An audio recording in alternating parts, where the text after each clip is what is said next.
à tous, vous écoutez l'analyse, une émission de Maïso Pakam.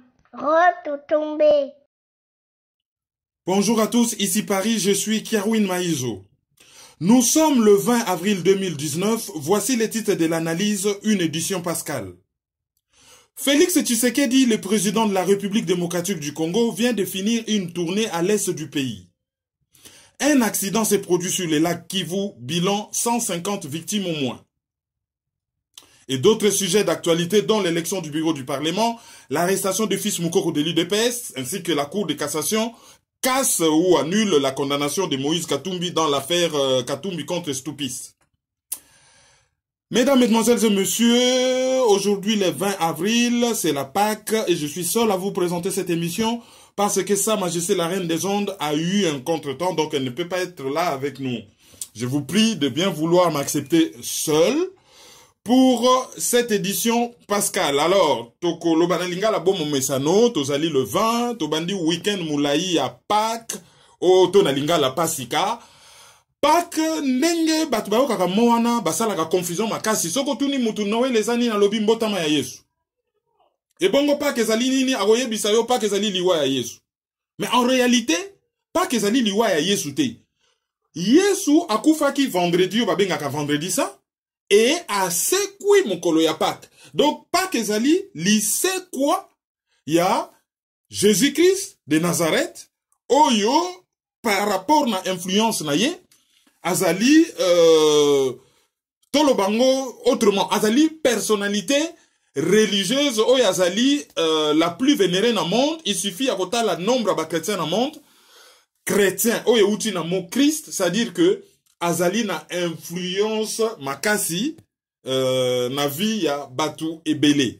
Alors eloko nini ekoki ko inspiré biso journée ya lelo. Journée ya lelo ezali journée oyo ezo rappelé biso ba congolais, à part religiosité na biso, à part kondima na biso, à part foi na biso, ezali ko rappelé biso que na mokili oyo ezali na parti moko ya monde na kombo ya Palestine oyo ezali lelo na Proche-Orient.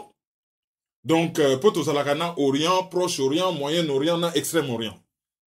Donc soki totali na Proche-Orient tozali na territoire moko babengi kombo Palestine, na kati ya territoire wana lelo tozomona oya kala, mais ya lelo oyo ezali Israël actuel, Jordanie, na territoire occupé ya Palestine, mais so tolobi totala na ndenge ya kala ezaki territoire quand même ya munene, tina Syrie, hein, tina Syrie et kendaki vraiment une partie de l'Irak, voilà, ezaki territoire munene. Donc Palestine wana ezalaki colonisé et occupé par Empire romain oyo ezalaki dirigé par Jules César. Jules César oyo alingaka koko na biso ya mwindu la reine de Saba, hein, Nefertiti.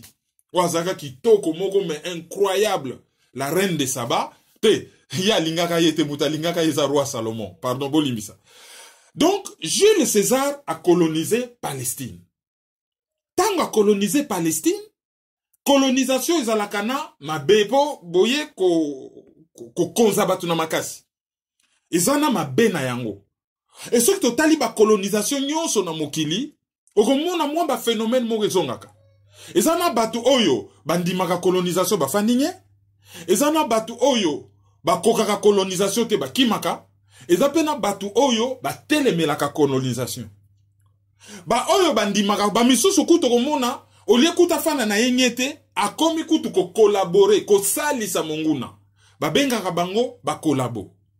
Et à l'époque na Palestine tozaki pena ba parti politique so ba troko ba scribe na ba pharisien na ba loba to ezali équivalent actuellement lelo ya auto bengi parti politique et bazalaki ba collabo. Et tango bat ba okaka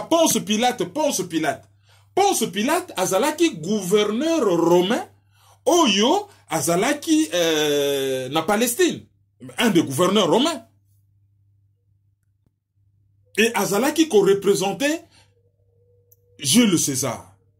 Alors Jésus azalaka condamné pour nanini. Totika religion à côté, toke indépendant na ndenge ya bomoto.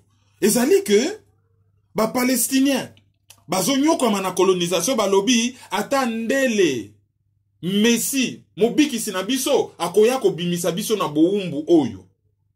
Etango Jésus aye akomi kote ya évangile ya libération yana bomoni bakomaka ko piéger yazo violer mibeko. Est-ce que sengeli ko futa mpako ou pas? Soki ya lobby bo futa mpako donc andimi colonisation. Mais soka lobby bo futa mpako te donc atelemeli mibeko atelemeli colonisation bo kangaye. Mibeko ya colonisation oyo eyaki kokuta na mboka wana ke kindumba eza mabe. Mais baye komemela ye mutu te kindumba na ina ba ekobo. Baye komemela ye mutu ye yauti ko sala ekobo bo yesko lobi nini? Ye patuni bango lobi pona mpako ayebisi bango lobi rendre à César ce qui est à César. César Rome hein? Et à Dieu ce qui est à Dieu. Mutu baye komema sala ekobo. Bon, oya sala na ekobo te abamba ye libanga.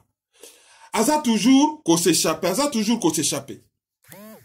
Ba memaye, même ti, nakati, ya temple, akende ko discuter na ba docteur de la loi, ba yeba déjà sur le plan spirituel. Azala ki wapi. Mais ba yeba qui il était et qu'est-ce qu'il voulait faire.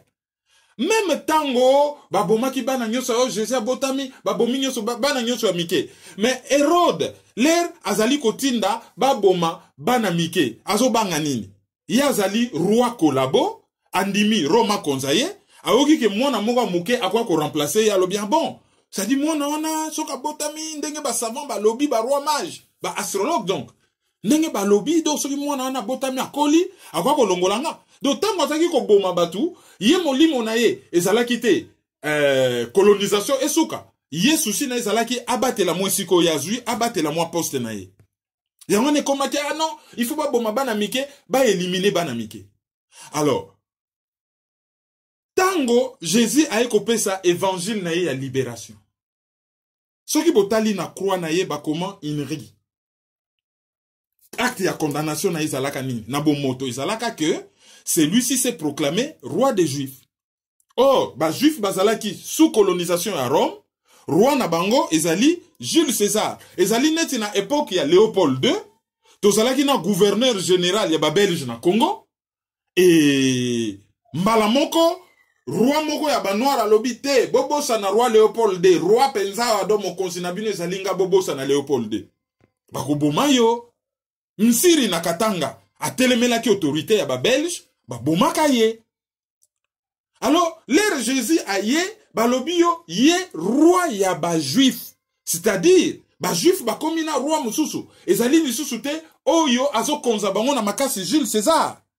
Et grand roi loko la Jules César yo telemela ye. Donc ba condamné na ndenge ya bomoto que il faut akufa po ye à se proclamer roi des Juifs. Et pona akufa bako se servir kaka na batu oyo bazalaka wana bana mboka ba se servir na Judas Iscariote les traîtres. Bozo muna nezo kole na histoire ya Congo. Biso pe na Congo tozana ba Judas Iscariote na biso. Dernièrement tozana ka bakata na Judas Félix Tshilombo Tshisekedi. Souka na Judas. Aye ko livre mboka et pas ya bateau bazalaki déjà wana ye mwana mboka batiaki espoir balobia akwa ko beta estocade finale coup de marteau bateau na bakende. Bien au contraire, ye kutu bana mboka babimaki na Nyembes ale ya zui penda singa penda songi si bango lisu na kingo alobia ale Nyembes ale to bo serango lisusu bien. Et journée à vendredi saint oyo il fallait ba traître nyonso, ba Judas nyonso, ba réfléchir na ba trahison ba sala, pas seulement ba mi proche, mais ko trahir mboka. Ezali acte moko très grave. Donc na ndenge ya bomoto Jésus akufa na ye kaka parce que a se proclamant qui roi des Juifs, ayaki ko teleme la colonisation, ayaki ko libérer peuple juif. Tout ça na biso côté spirituel à côté. Parce que côté spirituel, pona ko bote loko ya sika, il faut oyakala ekufa. Jésus aye a koufi, a longi liwa, a leki par liwa, et après a sekui. Et a pesi batu nyonso espoir ya ko sekwa. Lokola ya leki na liwa, a yebi secret ya liwa, oyo a kondimela ye, a koki ko sekwa na ye, a koki ko longa liwa. C'est ça la philosophie que ça véhicule. Mais après, Il y a le spirituel et il y a la religion. Ba occidentaux ba se servir na religion pona ba konza biso. Yango no moni ba yaka na Afrique ba yeli biso ka bakata na Bible ba yegolisi biso ko sambela a genou miso ya kokanga. Tango biso to simbi Bible a genou miso ya kokanga, bango ba tie biso minduki, ba botoli biso mabele, ba botoli biso mukili, bikeko na biso ba bengi yango bondoki. Et pourtant na bokoko na biso to yebi nzambe. Soko luki na ba langue africaine nyonso kombo ya nzambe zali. Donc to yebi nzambe. Et tozalaki pe kondimela ye. Et tozalaki pe kosambela ye. Mais bango ba ye ko lakisa biso nzambe na modelo ya bango. Alors lelo yo balobaka bikeko na biso za mabe. Mais ole babwaka yango te. Bakamati bokoko na biso, bikeko na biso, ba ye ko tchango na ba musée et pas na bango. Ba bikeko na musée, ezali na ba endroit approprié te. Et que salama peut fanda na place na ango naturel, peut-être dans une case, bien conservée, peut-être na Zamba, peut-être na village Mokoboye, bikeko et se retrouver na ba musée awa. Au musée du Quai Branly, Tate Museum na New York, musée ezaka côté à gare à Saint-Pancras na Londres wana. Ok, na musée d'Orsay, musée du Louvre, ozomona ba musée partout. Bazu bikeko na biso, bache na kati. Mais bango moko, bazana bikeko ya bango, o ezapena ba signification nango. D'ailleurs, incendie à Notre-Dame de Paris. Ezo sala débat sur ba bikeko bat bazo mona bat bakomo bele la Satan boyna boy. Non, cathédrale sali 856 ans. À l'époque, ba architecte wana, pona déjà maï et tout en murte et côte en murte et affaiblir murte. Ce qui ba cathédrale wane oumela, ezali pona déjà bikeko ba tchaka na mur et permetta ka mai, ce que tout ani ne keko et quoi ya musika na mur, mais écoulé na murte. Donc, ezali déjà na importance moko fonctionnelle. Ko empêcher mai et côte na mur et boire kaka mai musika. Ben après na imaginaire ya Moyen-Âge, bazalaki toujours kolakisa balobio ekeko ya mabe e longi nango mabe ekoki ko bangisa molimo mabe le réseau ya boy moni longi ya mabe koleka. Allez, yango moko bange kimi, c'est comme ça que les gens pensaient. Mais ça pena ba symbolique mususu. Bat baso soit par exemple ekeko moko ezali na mairie à Cologne, oyo bazo mona ekeko zo sala makambo mikolo na mairie à Cologne balobio eza na Notre-Dame. Non. Mais soko tali ekeko wana oromona ke ezali na se ya ekeko ya oyo ba catholique ba benga ka basan. Et symbolique nango ezali tout simplement que quel que soit ma beozo sala ke ba santu ba ko nyata yo. Ekeko wana eza na makoloni koloba ba santu ba ko nyata yo. Et puis ezalaki na ba signification misusu ebele mais par rapport na imaginaire époque wana. Ce n'est pas kaka batba moni déjà mabe directement mais to boyité, on n'est pas aussi naïf. Tous obligé ton d'une explication na bangote.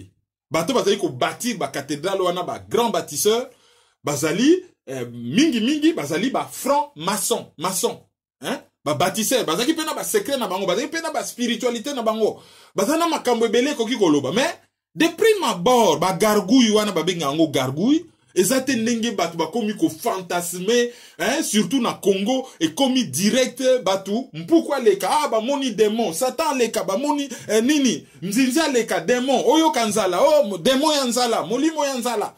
Tout ça c'est de la distraction. Ce que mon peuple a commis nzambe na monoko yeba ke peuple wana zali irresponsable. Tango Jésus baso ke le baka ye na courage lobby vendredi saint Simon de Cyrène angaka ya azakutu mutu mwindo angaka ya oh Seigneur Jésus a yebisa lobby prends ta croix et yiko loba zwa mukumba na yo zwa ba responsabilité na yo kwa ko lela na compte na ngai te Jésus yo zwa ba responsabilité na yo. Comment ça tous na peuple mumbaso obengi bango na téléphone boni yo Dieu fait grâce. Ça veut dire quoi Dieu fait grâce? Ezali ba symptôme ya peuple moko irresponsable et oyo a commis ba commis ko abrutir au fait. Kozala croyant, c'est bien. Profondément religieux, ça peut être bien aussi. Mais il faut toujours qu'on garde raison, kozala na mutu ko réfléchir po nzamba pesa justement mutu conscience mayele pona asale la yango et non pona akoma muto bakomi ko mema comme à l'abattoir ba yibiye mutu ba yibiye mayele bakamati ye nyonso. Donc na ko souhaiter na bino nyonso ba chrétien ba oyo ba célébraka Pâques, une très bonne fête de Pâques. Ba oyo bazali na mboka oyo dindon elia maka bolia dindon, ba oyo baliaka meme bolia meme, et bo sepela beaucoup en famille et bo landa analyse avec joie sikoyo tokoti na chapitre nabiso ya pasi. Alors na ba titre to banaki na tournée à Félix Tshisekedi, mais vu l'importance et actualité toko banana no na oyo esalami na Maeshe na Kivu. Bato elongwaki na port ya Maeshe ezali kokende soki wapi, ezalaki na bato ebele et mopepe ezalaki na laki Kivu mbala moko e baluki. Nombre ya ba victimes penza eyebanite, mais c'est autour de 150 victimes. Na kati ya ba victimes wana tozali déjà na 34 morts, c'est-à-dire ba oyo bibembe monani. Et à peu près 114 disparus, ba oyo bibembe monani tawa tolobi 150 victimes. Na kati wana eza na ba mort, ça dit bibembo ese monani, na ba oyo bibembe monani nanuti. Mais c'est difficile à koyeba nombre parce que les lois ne sont pas respectées. Bato avant kende, il faut batala tonnage nango ezali nini, tirando nango ezali nini, et koki komema bato combien, batango banani, nani asombi ticket, alaksaki mukana na epo na somba ticket, poids nini yango tonnage non poids, azo kende wapi, il faut ba yeba mo ba biloko wana. Bato bazo kota, ba misusu ba koti na ndenga kop, ba misusu ba fraudeur, mususu afuti bagage moko me ya kotisi bagage misatu, azo yeba te que bagage misato ya kotisi wana ezo contribuer pe kaka na poids et qu'en cas de problème et kokiko balukela ye. Tout ça bato bazo tenir compte na yango te et catastrophe et salami. Bato bakufi. Dans un premier temps na Congo Kara. Tellement ba Congolais bakufi mingi et comme nango eloko moko banal. Ah non, bakufi, ah oui, bakufi. Ah oui, combien? 150 morts. Et comme banal. Batu baye ko lamuka en retard. Félix Tshisekedi a décidé une journée de deuil national. Et à Kendaki, sur place, kotala ce qui s'est passé. Batu ya Lusha balansa ki fundraising, c'est-à-dire qu'au Congo Lambongo, bazalaki na besoin ya $10,000 pour na ba meka ko salisa ba famille oyo likama ekweleli bango, d'autant plus que c'est la plupart c'est des commerçants. Et qui dit commerçants, ils allaient monter à produire à Mbongo. Bato yo que derrière bango, il y a des familles au bango baso bokola. Et toyoko yoka pe oh likambo ya kokamwa. Hippolyte Kanambe Joseph Kabila azo senga batuba se montrer solidaire na baye bakufi et baye la bango lisalisi. Tango azalaka président so ba congolais bakufi ezako tala nango yete silence radio fani na yetali yeti. Mais sikoyo tango azali sous présidenté atikali na yeka chef ya pays akomi ko benga solidarité. Wana propagande te ya mutazo yo kaposa kozonga noki noki. Et qui a bandi déjà que ça la propagande. Alors débat yaki makasi. Ah na France cathédrale ziki mukili mubimba baleli pona nini biso Congo 150 morts batbazo lelate et refi a lobaki yango. Azwaki a celle-là qui yango vraiment tout un dossier. A lobaki yango a lobi oui déséquilibre za makasi. Entre bateau bazo ya au secours ya ndako moko boye eziki na batu oyo bazo zalana mawa ya bato oyo bakufi. Déséquilibre za makasi. Mais déséquilibre wane koki ko s'expliquer. D'un côté tozana ba médias puissants. Oyo bango soke kweleli bango ale ba se mobiliser, ba se saisir comme likamuna bango. Mais biso na Afrique généralement et na Congo so ke kwele libiso bon tango ba décréter deuil national et lo ni basali ba tche musique religieuse na TV hein. Il y a pas na mission de fond ah ba kufela ki ndenge ni ba tongo kombo na ngoni ba kombo na bango banani bibembe na bango ba cercueil hein ko laxate photo e bembe ba cercueil eza wapi kokino sala témoignage nani akufi papa na yo ils ont cette possibilité. Avant que tu la deuil national ka lere salami bo ba nonsa on a ben faux ba chaîne nyon surtout bo tindi ba envoyé spéciaux bo luki ba correspondant focus ba yo ki pena ke ba édition spéciale awa cathédrale les zika en plein journal ya France D mbala moko komi édition spéciale chez biso pendant ce temps soko tali ba chaîne na Congo otia koto yo clip ozonga kuno yo ka pasteur moko mungongo zika azo bele alléluia na français na traducteur moko azo ganga soki ni na lingala côté o ya yebi lingala côté ya directement na lingala o kazo ganga ba makambo o le kaboye publicité interminable na ba comédien moko tralalele ki trop il faut balata soki ndenge nini il faut ba crier soki ndenge nini. Moi ma bina moi clip a muke bona bat bakomi ko bina soki dia ko bina donc ozo tala na TV bon ils ont reflété tes événements. Or événements on a il y a beaucoup à faire. Deuil national de lobby ka te que musique religieuse wana hein batu bakufi kuna na est to yebi ke ba musulman pe basa na est tozo mona kaka musique chrétienne toza na pays moko censé être laïque. Kaka ba clip wana komi ba technicien yaka ko libérer mbongo clip na ele kamwa mingi na matanga non faites des émissions spéciales basala ki banani batiki bana boni atiki commerce nini bako kunaye ndenge nini gouvernement za ko s'organiser ndenge nini aide s'organiser ki ndenge nini pourquoi salama 40e catastrophe. Il y a beaucoup à faire, beaucoup à dire. Il y a une façon de mobiliser le pays. Ce qui yo moko lele bembe na yo to lingi batu misusu ba ko lele bembe na ba ko yo kelo mawa. Bato ba lela ba mabanga ba mbongo ba nini. Tala $10,000 pour ne koka me problème. Bato ba grand mopao beaucoup misaka mopao yo boye yo FMI yo kesa mbongo yo grand colombien. Bakombo nyoso to yo kaka sultan de soki mboka nini Brunei bro batu wana baza wapi pona basala taso bazo reprocher bango ndenge ba Betancourt ba Pino ba Arnaud basali en France ba société congolaise baza wapi pona basala ndenge ba Total na ba société misusu même soki basali yango pona ba lembisa mpako na bango po don nyoso zo pesa na association bakoki ko considérer ngo na kati ya mpako na bako longolela yo ngo na mpako. Même ceux qui basali yango n'empêche que quelque part ils ont joué rôle moko boy. Ceux qui ngana salisio na mbongo na pesa association na mbongo na lobibo association na yo osoki paka na borfelin. OK. Na pesa mbongo boko la borfelin ba ko mbongo na bango. Ata soki ngai kotope na jeu avantage na bampako mais yo kuna pe au bénéficier na avantage na yo. Là je suis en train de penser aussi na l'association congolaise Netty Girls in Change.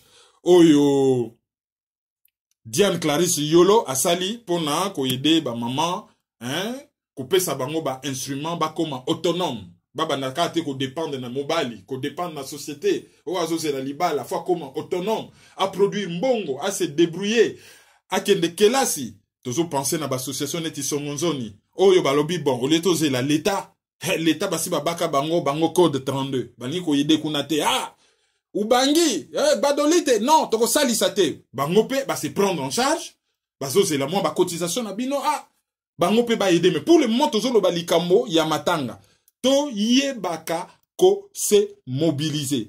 150 victimes de plus égale 150 victimes de trop.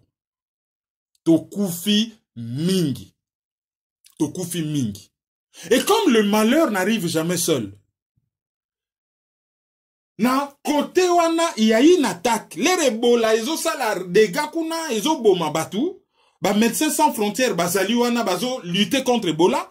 Bon, groupe armé moko est vraiment quoi attaquer centre ba Médecins sans frontières et le docteur Richard Mokomo je crois, j'ai pas tout son nom, originaire ya Cameroun, Médecins sans frontières, ba assassiné ye à Koufi. Donc, bato bazo lutter contre Ebola, bazo boma bango pona Ebola et régner côté wana, et boma le maximum de personnes. Ça dit, il y a un projet. Il y a qu'on vide côté wana nyonso na population etika polele. Jusqu'à quand bako boma biso na Kivu? Jusqu'à quand? Véritable génocide des Osalama. Et je vois, ba Rwandais misusu ba lati ba komba ba Congolais, na ba Congolais misusu mayele mikuse, tout ce qui arrive c'est la faute aux Congolais. Il n'y a pas la faute aux Congolais. Congolais aza victime.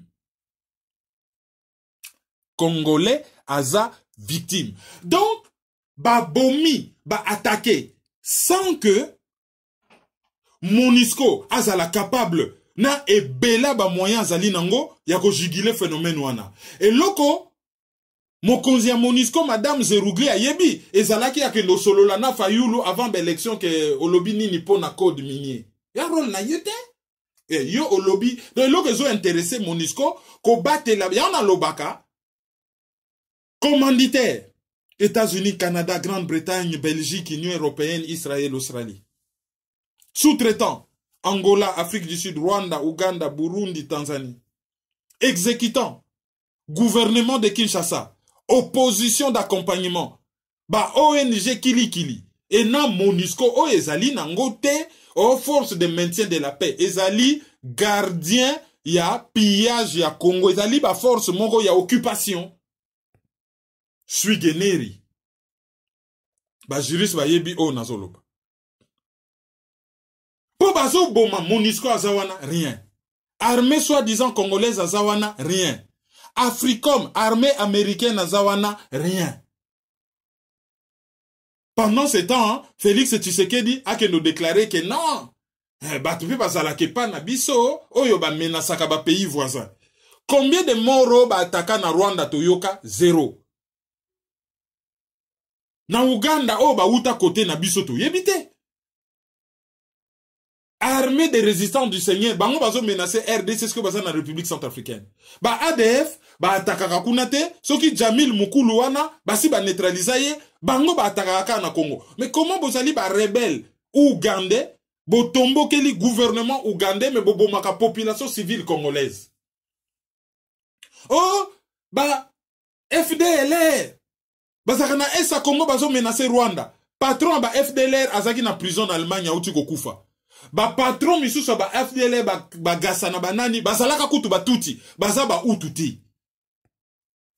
Bazalaka batuti baza ba ututi. Posez-vous la question, deux présidents bakufa Habyarimana na Cyprien Taryamira. Génocide na Rwanda, na Burundi kuna kutu, une année avant ba bomaki déjà président Liboso. Bayeko boma président Mibale, posez-vous la question pourquoi il n'y a pas eu de problème au Burundi, ba problème ezaika na Rwanda. Est-ce que biso ba congolais to kenaki ko participer na génocide rwandais? Et puis botele mena bato nyos ba génocide ya batuti. Il y a eu plus de 500 000 outu bakufa na affaire wana. Bango ba passer par pertes et profits.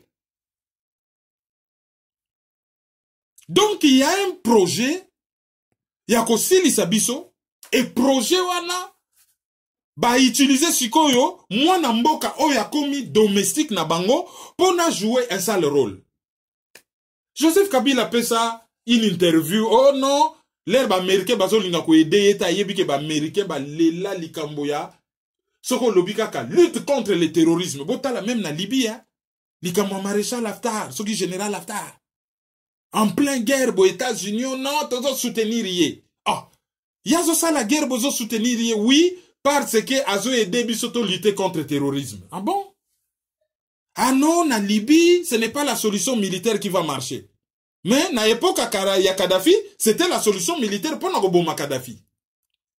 Bango moko, bazo créer problème, pour na baya ko résoudre ango et do ba créer bango moko problème pour na bazwa occasion ya ko mener ba viser na bango politico géostratégique derrière.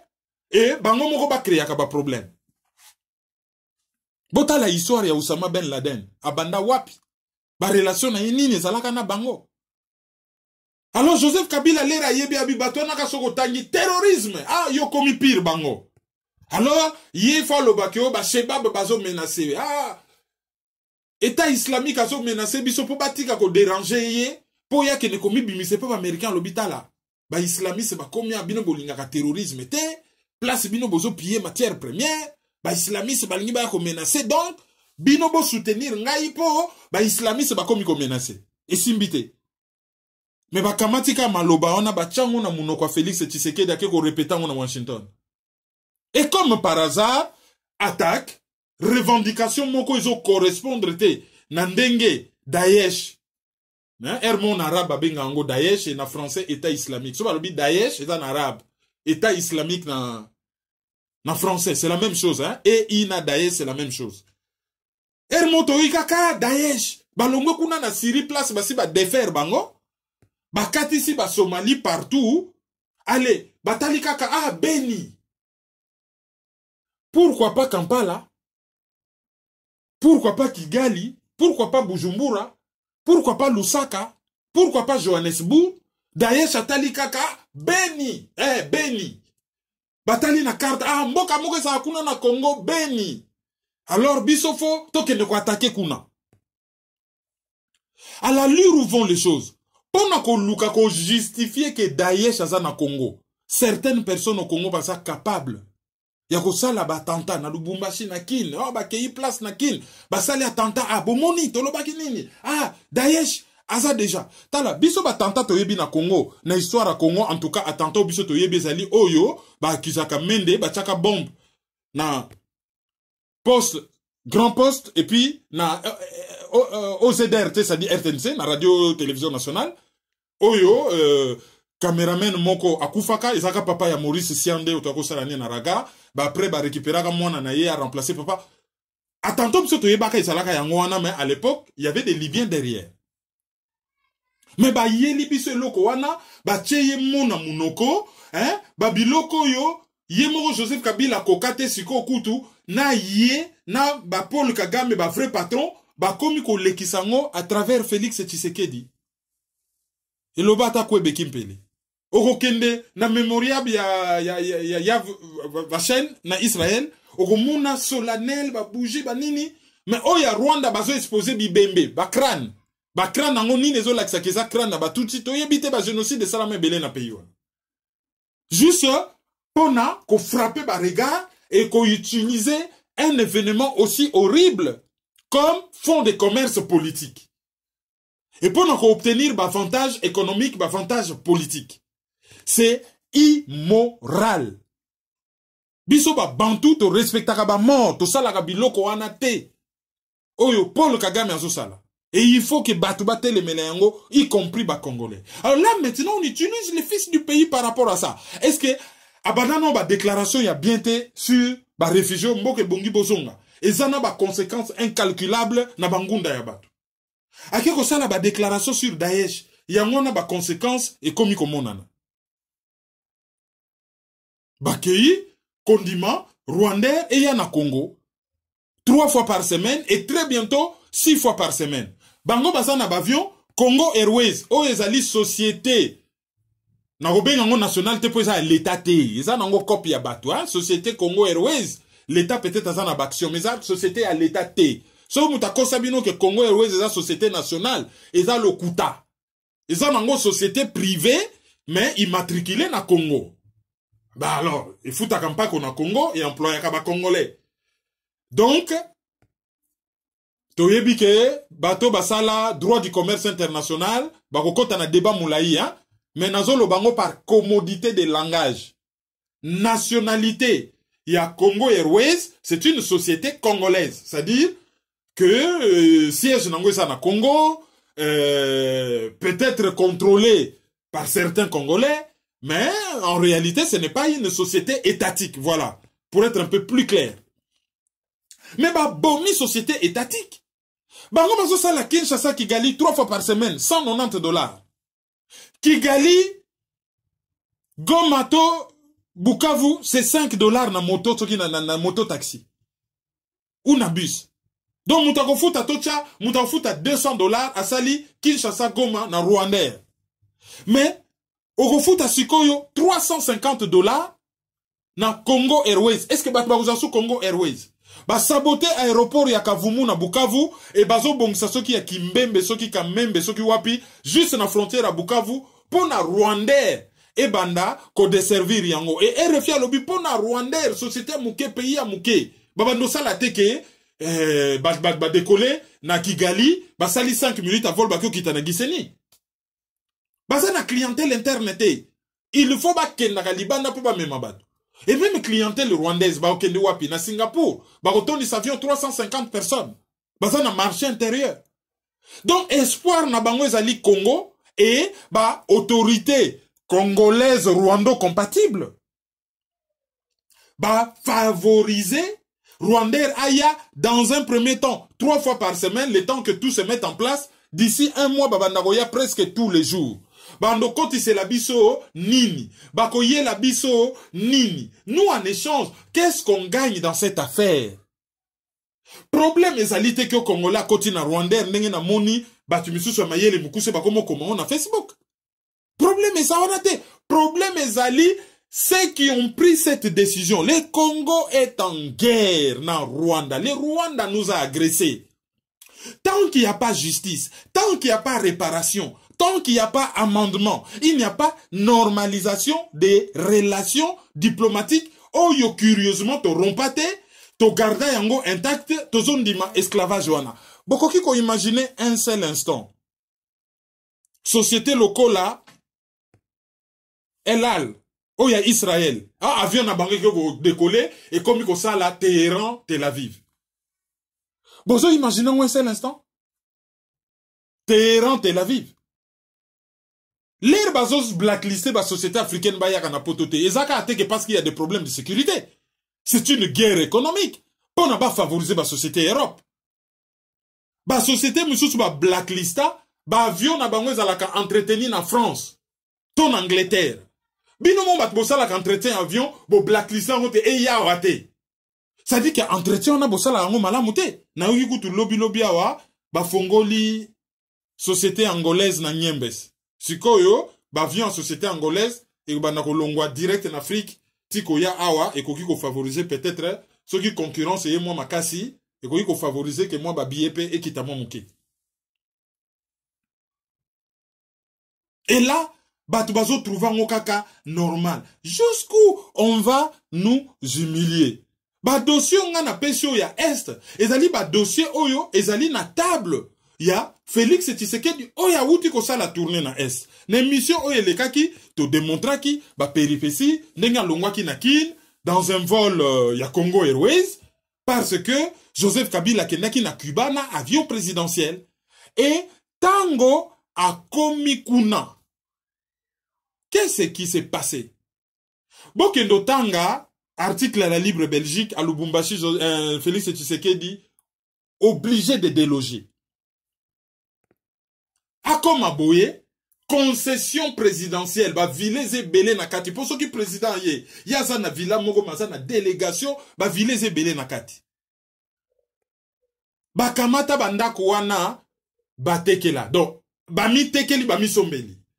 Donc, la famille, entre guillemets, ya Kabila, c'est-à-dire, Joseph Kabila akamati villa moko, Jeannette Di Kabila, alias Jeannette Kabila akamati villa moko, Zoé Di Kabila, oya yeba kiteti na âge à 18 ans ki basalaka ba congolais, ayego yeba ngona kimukolo, posez-vous la question, akomi congolais, allez, akamati villa moko, maman Sifa, oyo, a se retrouva maman na bango, tango, Rochero ayembe laka ye mwana maniema, à l'époque wana toyoka kama solote ka botaba na moko boye, bon, yeba akamati villa moko. Question ezali, nani atekeli bango ba villa wana. Aussi longtemps que toyebi que en droit le domaine de l'État est inaliénable. Nani atekeli bango. La grande question c'est il faut pas poursuivre mutu oyo ateki domaine de l'État. Déjà toyeba bateki yango na combien? Pourquoi bateki yango? Et toyoka ki na RFI que basedaki yango na talo muke. Na pourquoi basombaki pona ko condamner na moteki na mosombi parce que le domaine de l'État est inaliénable. Alors batole ba se focaliser na babiloko ya important Ah, état de droit, mais état de droit, ezali kolandela batu lokola bawana. Kolandela ba acte wana. État de droit, ezali kolandela na Lubumbashi, nani abimisa ki Gédéon Kyungu na boloko, oyo akometa ba crime moko très grave na Katanga, azali soupçonné na dossier ya Kamwina Nsapu. Pona Félix Tshisekedi la na pouvoir, il fallait alandela dossier ya Gédéon Kyungu. Akena libanda, Gédéon Kyungu abeleli na ye, Kabila unashiki ya soki nengeni na Swahili, umela, bapesi villa, bapesi motuka, afani na yoana, chantre, soi-disant ya état de droit, a commis na Katanga, a landeli na yepe dossier wanate atiki. Alors, batusiko balingi ba distraire biso na communication. Oui, abetaki basket kitoko, ngai peut-être panier wana na okoko tchangote. Ça c'est bien, on ne va pas, geste technique mais impeccable. Abetaki yango kitoko. Mais c'est de la distraction. Olera zonga kinakin, ake kocha mulongo. C'est de la communication. Ils ont masqué, manque na ye à pouvoir. Les vrais dossiers zali. Na Katanga, pourquoi alalaki na maison présidentielle te? Nani ateka banda kouana. Na Katanga, pourquoi alandelaki Gédéon Kyungu te? Qui protège Gédéon Kyungu pona après ba crime à commettre azala na impunité en nengwana? Question zali, pourquoi azali na avion présidentiel te?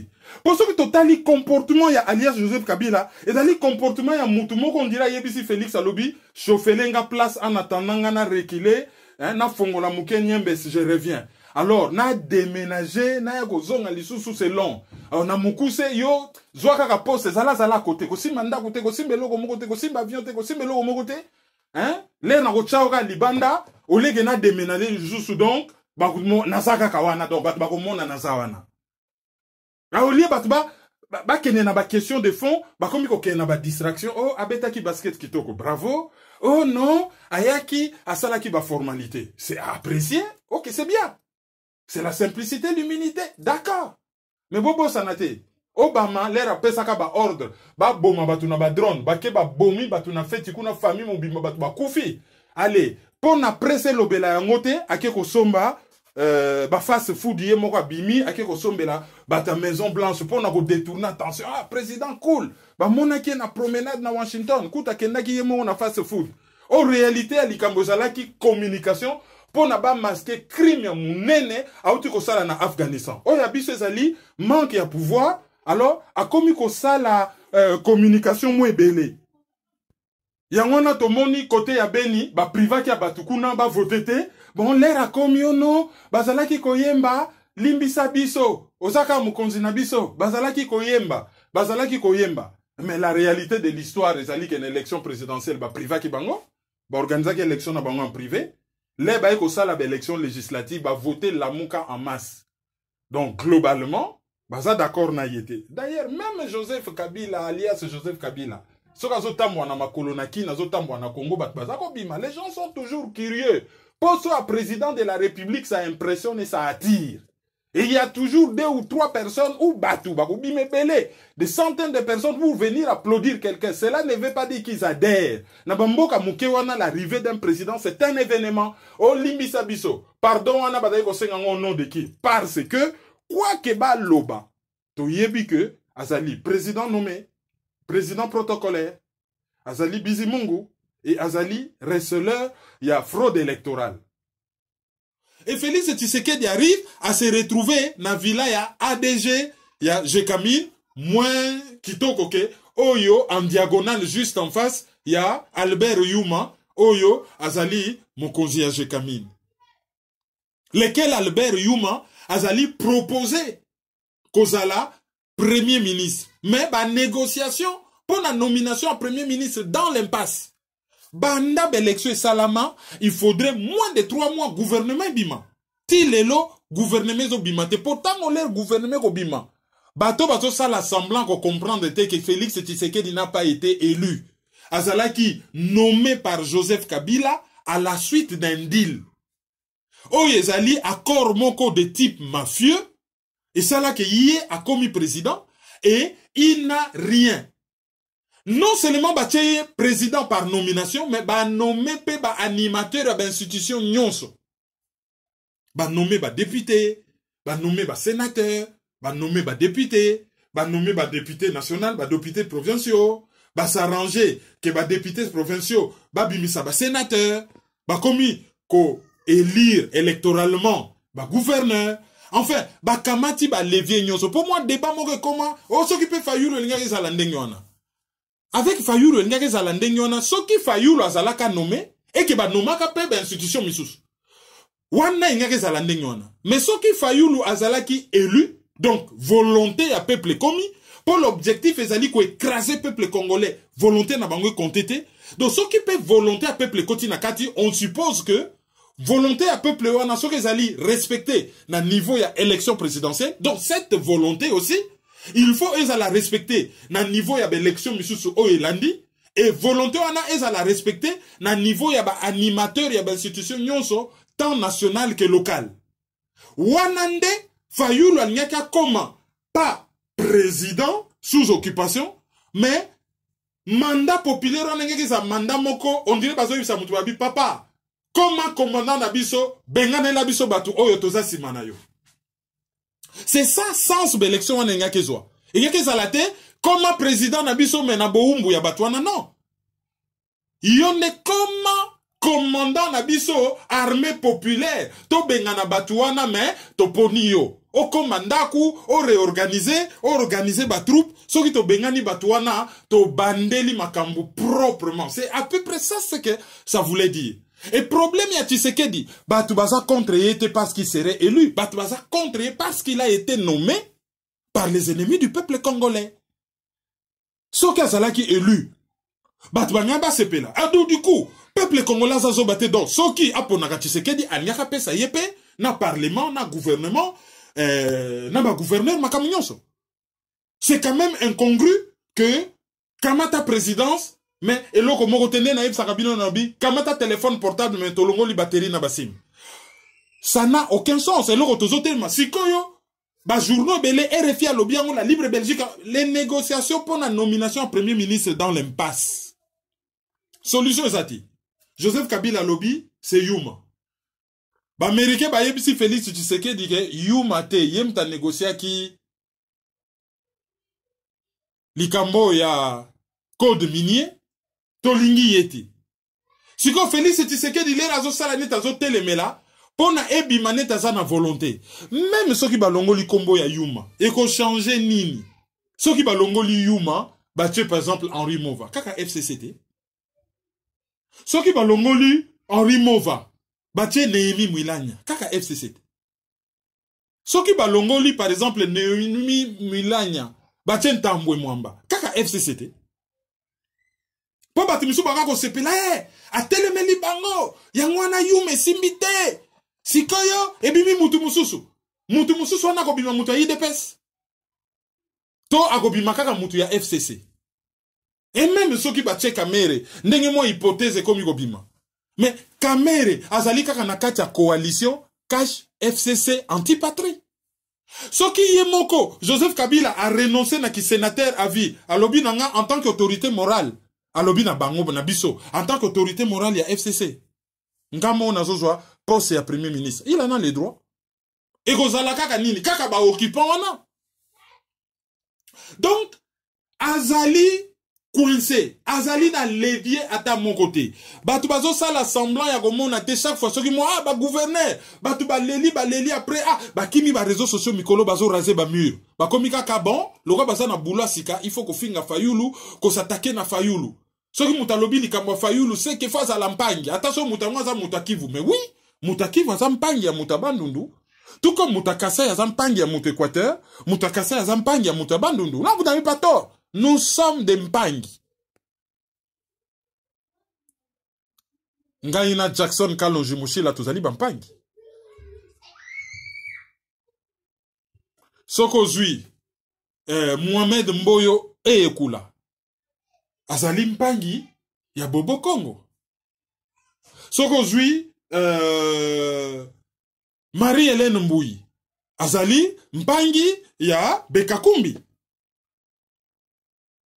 Et ainsi de suite. Donc, bakomi koyana mwa bargument moko bidon o raison laksa ke mutu na bango azali coincé. Siko olie batu ba yebisa ye, faute nyon sezali faute na yo, rien. Batu bakomi koko c'est la Kabound. Ah, faute union c'est ali à Kabound. Mais Kabound obéit à qui? Aïe, yaza na emo santu. Eza ka ba collaborateur. Ah non, eza faute ya Peter Kazadia. Ah, eza faute ya Augustin Kabuya. Eza faute ya Kabound. Kabound abomi mboka. Akile ko matanampunda. Mais yele la ke ko matanampunda ba publier ba image. Banana Raphaël, c'est na Venise, Ibiza, Raphaël. Chaque fois que Félix Tshisekedi akendanga na Kingakati, nanda tango bakene ko signer deal, batona bazana ba image. Est-ce que si ba bimisa ba image, batu ba mona ce qui se passe? Batu bazolo baka po ya Kabound bimi. Et yepe Kabound, les Congolais ça muto ka ko raconter makamute. Kabound avait perdu son garçon. Ah non, c'est la mère. Bon comme il a pouvoir, il faut faire une enquête. Ce jeune homme ne peut pas qu'on disparaître boye bisi batu ke la mère. Ah, peut-être à disparaître na cause mosusu. Popo loba ki aner. Mokonzi ya aner moko hors circuit. Bato ba service à sécurité wana bangona ba komi autour ya Félix. Ba ça la véritable enquête ba yeba mwana Kabunda kufi ndenge nini. Alors bato yi de pesole ba dénoncer Mutazali responsable à Likambwana bango bazo suka na Kabound. Mais les patrons de Kabound ezali Félix Tshisekedi oyo ye na Kabila makambo ezo sala ndenge bayokanaki. Baza na bango en conflit cop na bango zo leka bien yoko koma président oko voyager oko inaugurer oko zwa ba honneur oko régner de temps en temps au salineti mo mutu makasi po base pe mona neti ke yopoza mais en réalité to yebi ke bon wana za pona miso abatu na ndenge mo na classe na biso moko ade na habitude na école secondaire na habitude lo ba chance na makambo alobi na ka chance azo sala mais na pubens azo wangana donc na public ozo wangana na pubens ozo wangana mais na kachance ozo sala po kala IDP swana ezalaka nini ezalaka mutu na opposition libumu na Kingakati mais sikoyo IDP c'est komi mutu na Kingakati base na opposition ba mesana toujours na ba duplicité d'autant plus que bazana na bango mutu na c'est oh c'est la base qui dirige oui la base qui dirige ceux qui bazako se service na base wana comme marchepied mais ceux qui ba intérêt na bango eza garanti là il y a plus de base alors fils mukoko naïvement ayeko telema a telemela Kabound Félix Tshisekedi alobaka ke na présidence na yeba ko kanga lisusu mutu te pona o ya lobaki fils mukoko alobika koloba asengi manifestation lobito libérer président Tshisekedi a déboulonné batuana ndenge tozoloba boye fils mukoko na boloko Tshisekedi quelle valeur donner na parole na yo osambelaka na Philadelphie Bible lobby que ton oui soit oui que ton non soit non et que ta parole soit une parole d'honneur sous présidence na yé les démocrates oh l'état des droits oh soki nini alors na état des droits jamais de ce jamais bako kangaka mutu par rapport na makambo ya lobipo liberté d'opinion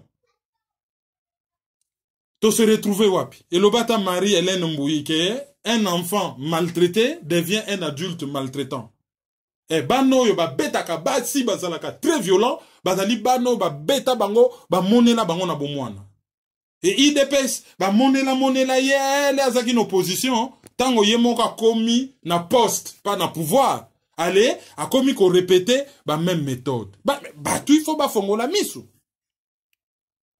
asali tourner na Lubumbashi akei na Beni atamboli et tango akomi kuna asali tourner o ako jigile violence ako silisa violence mais alobi nini ako silisa yango na ba pays voisins Rwanda na Uganda mais yeboko alobaki na Rwanda ke bango bazana bango na problème na bisoti biso kutu ne batu to déranger ka bango bazana problème na bisoti mais lelo oyo bakomi ko benga bango pour problème na biso etaleli bango te il paraît que ça problème na biso mais lelo yo bakomi ko benga bango baya ko s'impliquer mais combien de fois bako s'impliquer Rwanda na Uganda babuna na kisangani te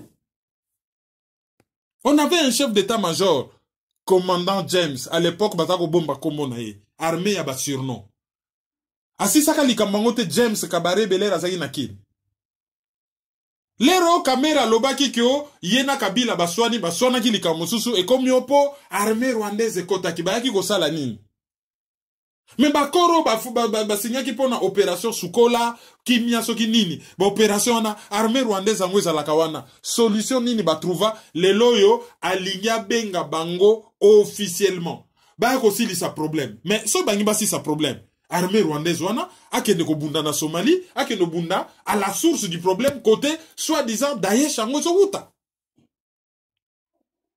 Donc bazo faire ye makambu azo kende des contradictions à contradiction et bato bazo zela boko bela mitema tango gouvernement ko bima po bato wana bakomi glouton le koso bakotike la rien bota la sikoyo na parlement élection en bureau zo salama autorité morale a tcheba mbiaka na nyonso à côté aponi Janine Mabunda.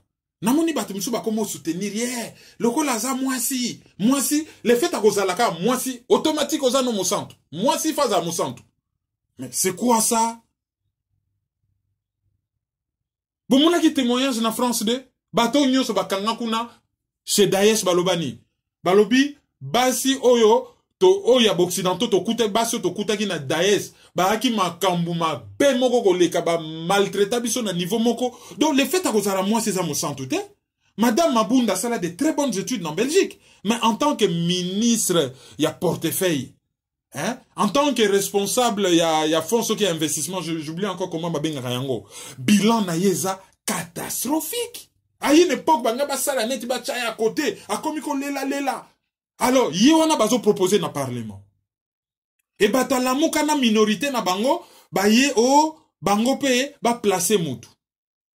Selon quota o ba pesa ki bango. Normalement, tango ba voter ba député, ya Beni, Butembo et Yumbi, tango ba député wana ba ye, et comment il peut sa bango droit na 2 postes. Obi ke batu ya FCC ka nanko, na ndenga ki yanke o non, batu wana déjà na air à vote ba bois ki sa ki bango ay bo sa la côté. Le ba ko voter na reta ba député na bango ba ye, ba boyi ko ndima ba mandat na bango, ba bo sa na côté. Bisoto voter na nou, bureau et assemblée. Comme ça, bango basala na poste kaka moko bino mandat na bino bagondi mango après. Et bimisi bitumba bato na ba boyi koyoka. Na ndenge ki yanke yanko ba pimeli bango. Et la muka basali nini ba bimi. O ba ko voter te. FCC penda FC bango nanko. So yi boko voter te boza libanda. Biro mo bimbe kozala FCC na FCC. Les bango bazoko sake to siliki to voter te. Et ko changer nango rien. Demander les cas on a bazali na minorité de blocage.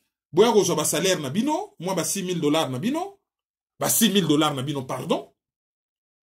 Et de temps en temps, s'il y a des lois, baza kutu na besoin na binote, o bote le melango po boza na binope minoritaire, na ndenga mawape soki ma deso ba nezo leka na sa mais ça bon. Boya ko pe ka na ndenga mawape boza pe ba collègue. Mais qu'est-ce que le peuple congolais gagne dans tout cela? Donc déjà, bureau ya Assemblée nationale et gozala nango FCC na FCC. Na Sénat Koutou, n'en parlons pas. Kalamingi te gouvernement kobima, bango na bango, bakotike la bamisusu mwa strapontin, ki tu amuke ya mupanzi bonga. Bango bafani na bafotere, yo, pe mane bonga. Moi bonga wana yo pe maka à côté, ramasser même bamiette. Alors ba na poto nyos bazo kende ko luka misala na kin. Félix Tshisekedi dara misala ope sabino te, azana gouvernement te.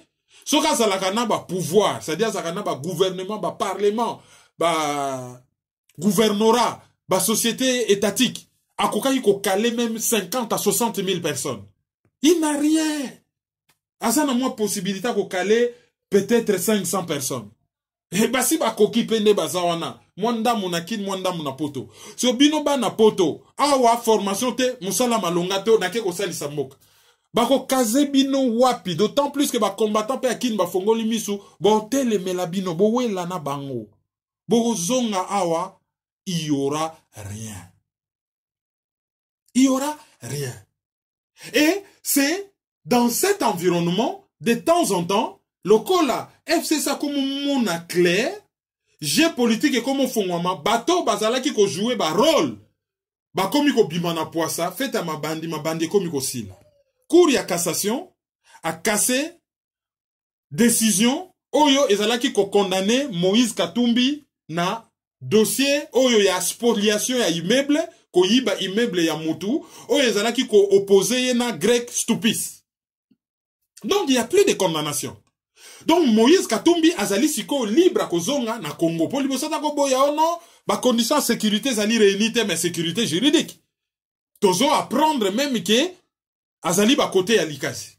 Donc, ce qui siko azongine na Congo, il y a rien qui l'empêche à kozonga. To mona ki déjà ba lieutenant na ya azalaki na mona la muka ya mbwemba, hein, quoi? Déjà, yo soko ba landi histoire na ye na ba Congo, c'est une histoire familiale, oh, toyoka kaka kia. Traîtrise. Tout ça n'a pas preuve de présomption d'innocence, il faut tout l'andelango bien, mais versatile. À Benani.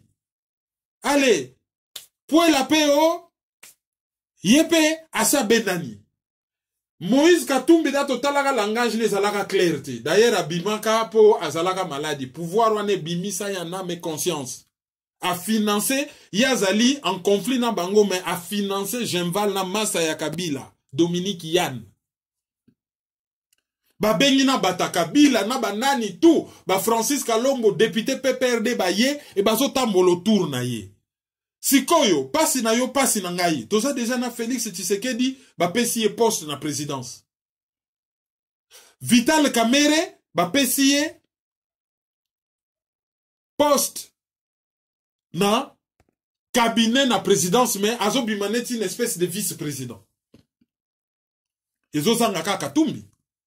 Poso yi Katumbi azongi wana penda beti suka na tourner, akokoma suka na contrepoids contre Martin Fayulu parce que ba occupants, ba occidentaux, ba lingakate, ba congolais ou bazali populaire. A star is born. Martin Fayulu a commis star. A botami, a commis populaire, a commis une assise populaire. Il faut sikoyo ba kataye. Ba panzana nou la muka ba we ezo ya na balir nini. Bon, il faut que panzango na. Et wana sikoyo toko mona monter en flèche ya Moïse Katumbi comme babimise comme véritable patron ya la muka et meka ko atténuer succès ya Martin Fayulu. Cela n'est pas exclu, ça peut être un de schémas, pas les seuls, bien que schéma musu se cause là. Donc eloko wana c'est quelque chose à suivre de près. Hein? Et koki ko sala mandenge wana et on voit venir. Martin Fayulu a sala na Lyon, azalaki na Chatham House. Chatham House ezali Institut Royal des Relations Internationales ya Grande-Bretagne. Bon, a expliqué ka oyo yebi et a répété que après ça ba preuve nyonso ya victoire na ye na Seni. Ba PV ba biloko to apé ça. Mais Seni na ndenge ki yanke ba boya ko reconnaître victoire na ye. Loi et lobby simple. Il faut qu'on publie ba résultat bureau par bureau. Tant que ba résultat qu'on a publié bureau par bureau te. Oh, nyon soto beta kama solo liseki. Oh, mutayeli yo. Félix a gagné qui prouvé. Réponse c'est ça ka moko. Loi électorale et lobby, ba résultat faut la publier bureau par bureau. Pourquoi c'est ni azo sala yangote. Tant que c'est ni asali yangote. Et loko moko ya malonga ezaliti. Tokotika la kaka na ba débat c'est je prends une analyse à l'élo.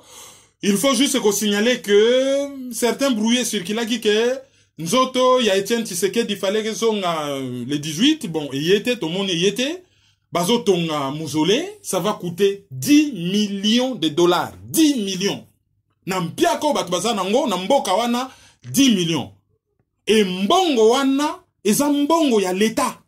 Qui est-il? Etienne Tshisekedi a sala nini na mboka wana pour mériter 10 millions de dollars. Wana to compter même pas mbongo ya ebembe na ye oyo l'état sa bimisa kala oyo bakwa ko sala matanga na ye na kine tout ça. Wana ku to compter te. Mbongo batekaka ba chapeau ba pins wana eza privé. Ba mela batu. Mais 10 millions de dollars. Et 10 millions on a ba pesi yango même pas ba congolais. Pas d'appel d'offre mbongo à l'état, pas d'appel d'offre. Ba pesi bilongi ya bato tozo mono on dirait baza so ba rwandais soki banani ba uta soki wapi au lieu même ya ko sala appel d'offres ko privilégier ba société congolaise toza na ba compétence na académie de beaux-arts toza na ba compétence na IBTP hein ba na académie ba dessiner mausolée et ba na IBTP ba ingénieur ba concevoir et ba société na biso bâtiment ba construire non ba pesango ba paya na histoire à part kolongola peuple congolais bobangi allez bobangate bokoyi ko bunde la dictature ba pesa biso bilan Tshisekedi banda 1960 lelo banda na sécession en Sud Kasai mort ya Lumumba, création ya Jean-Pierre, ba poste nyonso occupa ambassadeur, député, PDG, ba pesa biso bilan na ye. Qu'a-t-il fait pour na 10 millions et bimanake sa l'État o eza déjà vide pour na batongela ye muzole. Comment les a biso c'est l'argent ya biso nyonso fait.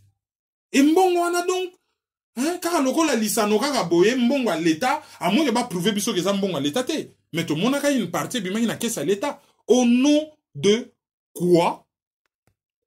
Ezana minimum so bazo kunda un grand commis de l'État. Toyebike Sepulcre, Matanga, bon, voilà, il y a un minimum.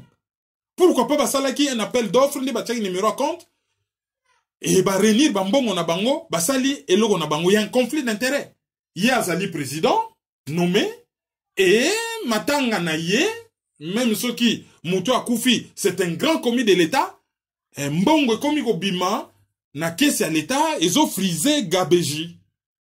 Bon, wana, Ezali, ba dossier à suivre, mon colonzo Tegoya, je crois que Tokoki ko poursuivre le débat. Alors, Togole Kanaba auditeur du jour, Nabiso Aliboso, Azali na Paris, Ezali maître Damas Lukaou, Azali auditeur Mounene, il y a analyse, il y a Azali na Paris, hein, Ezala Yeto, Madame Naye, Madame Lukaou, hein, maître Damas Lukaou, donc auditeur du jour, Nabiso Aliboso.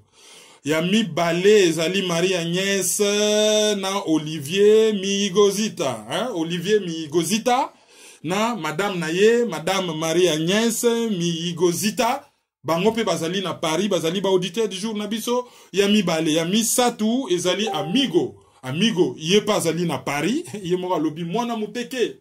Bon, yé azali auditeur du jour nabiso, Yami Satou, Yepe azali na Paris. Yamine ezali Ruth Mboma, ye azali na Charlotte ezali na États-Unis. Auditeur du jour nabiso ezali ancien médecin équipe nationale Léopard, azali médecin en France. Mire Toko azali auditeur du jour nabiso ya Mususu ya le.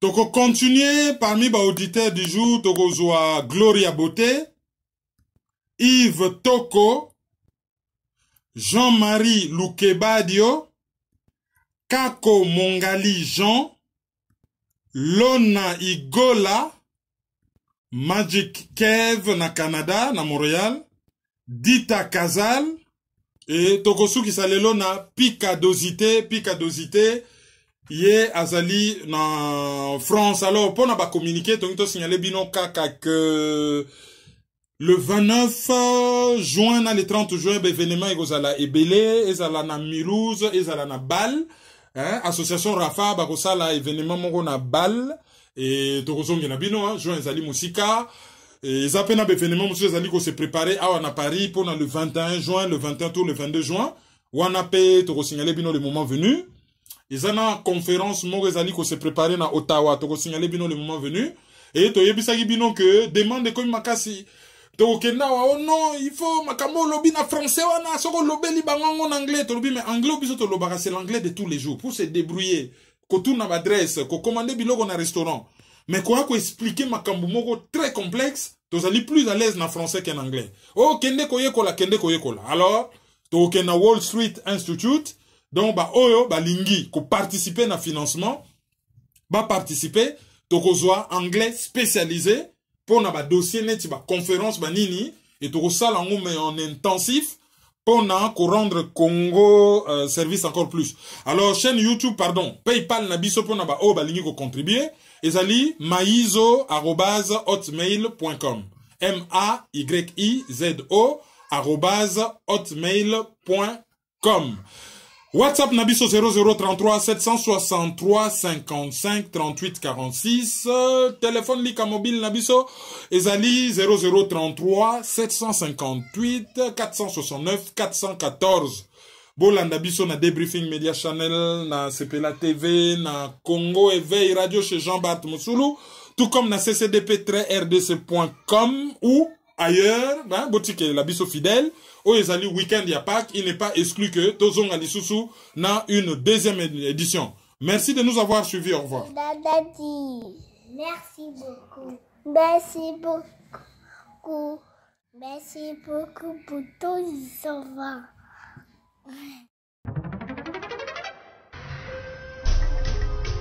Yo, petit à petit, Kerwin implique Banakin. Tout à ici, tout à par là, tout à autant. Dans les mille qu'on fout là. Peuple congolais. Yo, qui n'a le tout à colocataire?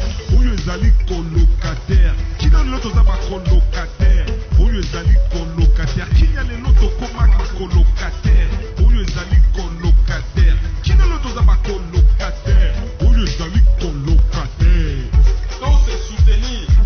Il faut donc lutter pour une nouvelle société. Mais pour la lutter, il faut que ça ait arme, il y a vérité, il y a justice.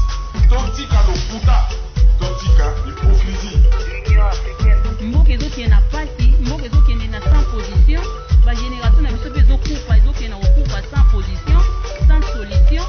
Mais nous vivons dans les pays un temps de confusion, d'obscurité, de désespoir. Mais nous savons qu'au plus profond de la nuit, l'aurore pointe déjà à l'horizon. Analyse sur la liste.